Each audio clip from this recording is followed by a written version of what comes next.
I want to start by reading you an extract from a book that was written and published in the UK in 1977. I think you'll find it important. Quote, "For over a century, doctors have known that if wires are poked into the brain and an electric charge passes through them, there will be different responses from different parts of the brain.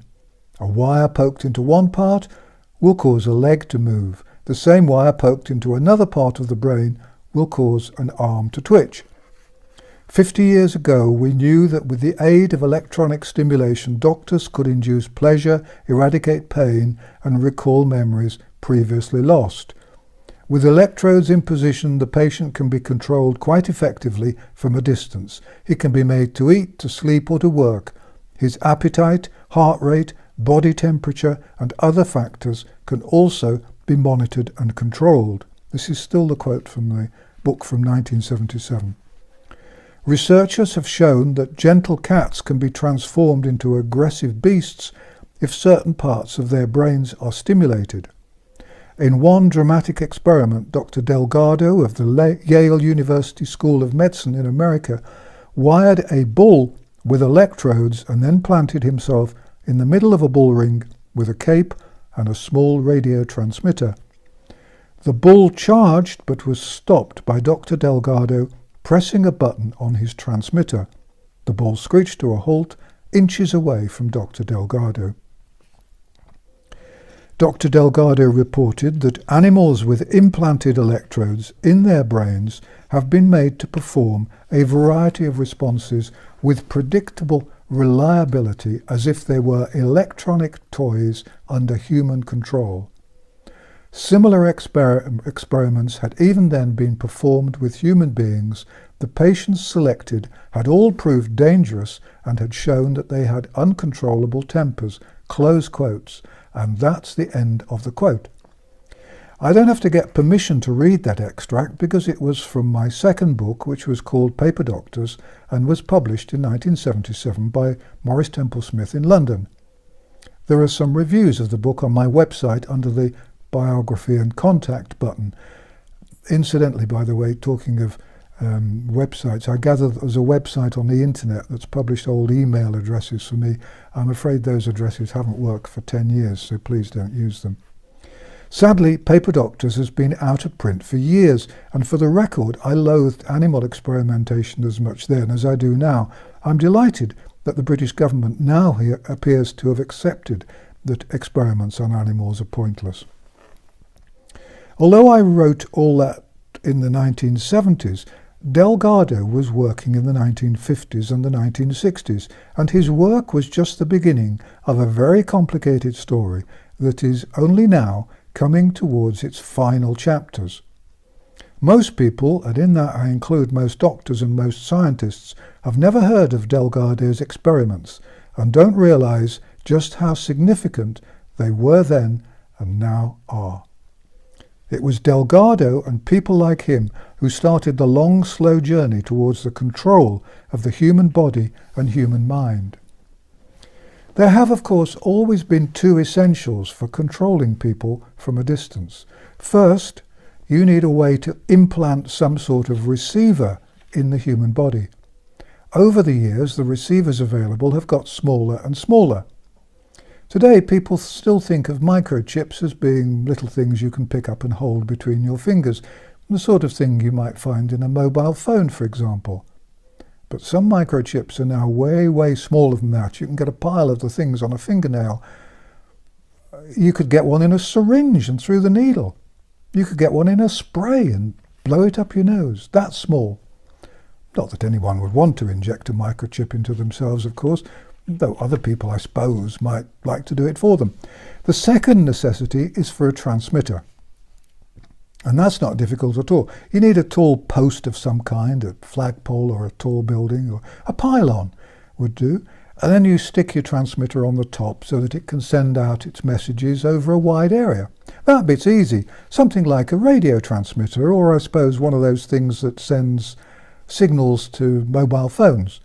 It would have to be a bit more sophisticated than the old mobile phone signals, of course. So that's all the equipment you need. a little chip in the body of the person you want to control, and a transmitter to send the messages. If you were a mad doctor or a mad anybody else, and you wanted to control an individual, it would be a doddle. You'd just tell them you were going to give them an injection to protect them against, I don't know, the flu or something. And in the syringe there'd be a little receiver. And then you'd stick a transmitter on the roof of the house across the road from where they lived. And then you could send messages to make them do whatever you wanted them to do. You could make them sad or angry or happy or contented. You could make them run or fight or just spend all day in bed. Remember, that's what Dr. Delgado was doing over half a century ago. It's nothing new. Of course, if you wanted to do the same thing for lots of people, you need a lot of people to help you. Say you were a really bad person and you wanted to control a whole population, for example. You could make people do whatever you wanted them to do. You could make them go shoplifting or commit murder or vote for somebody or commit suicide or anything you wanted them to do. If you wanted a smaller population, you could make everyone stop wanting to have children. It would be terribly easy. Remember, Dr. Delgado was doing this over half a century ago. It's just that his receivers and transmitters were a bit cumbersome. He had to fasten the receiver onto the top of the animal's head or the human's head and then use a transmitter that he held in his hand. If you wanted to do all this, you'd need to be very, very rich to start with, somebody with loads of money and lots of contacts. A billionaire, really, I suppose, and somebody with not too much in the way of morals. And you'd need something to inject into people. I suppose it would have to be a medicine or something. And then you'd need somebody who was good at software to help with all the transmitting and the receiving. And you'd need people with access to lots of tall poles or roofs where you could put the transmitter things. But none of that would be any good unless you had a reason for injecting people. You can't just go around injecting millions of people for no reason. Ideally, you'd need them all to be frightened of something so that they were dead keen to let you inject them. And then you could put your tiny receivers into the stuff that was being injected, go easily through the needle. Or you could squirt it up their noses or whatever you fancied, or put it on anyway. But that would be a tricky thing to organise because you'd ideally need a threat of some kind. You could tell everyone they were going to get the plague or something if they didn't let you give them their wonderful antidote. I suppose that might work.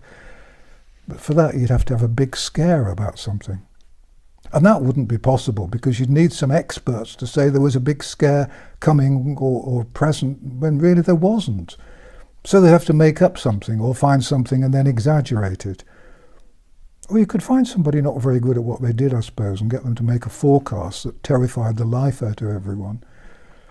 And then you'd have to keep people really scared. You could get all the media on your side. You could, I suppose, get people so scared that they were happy to put up with all sorts of rules and restrictions.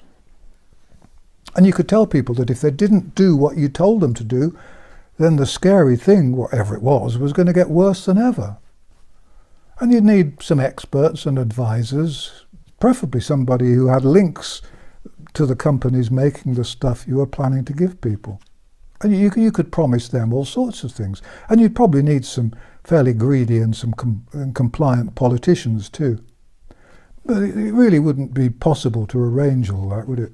And anyway, there's another problem, because you'd need to keep people separated so that you could make sure the messages you were transmitting reached the individual receivers. You'd have to have people standing several feet apart all the time, and there's no way you could get people to do that. So it couldn't possibly work, could it? Even if that's what somebody wanted to do. Thank you for watching An Old Man in a Chair. And thank you for all your support and encouragement. Please copy and share the videos on Twitter and Facebook, from which I was never allowed to join. And put them on BitChute or any other platforms. Let's spread the truth. If you'd like to put on a translation, that would be absolutely great.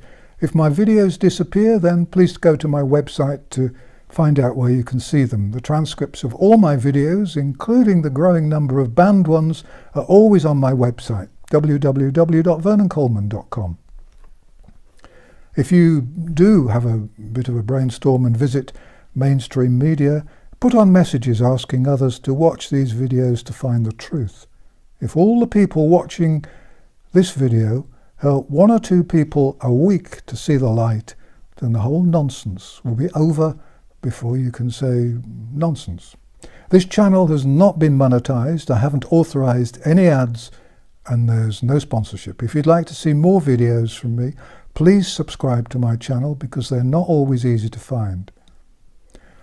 Although it may feel like it at times, please remember you're not on your own. More and more people are waking up.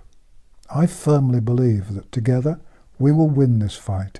And remember, distrust the government, avoid mass media, and fight the lies. Thank you for watching.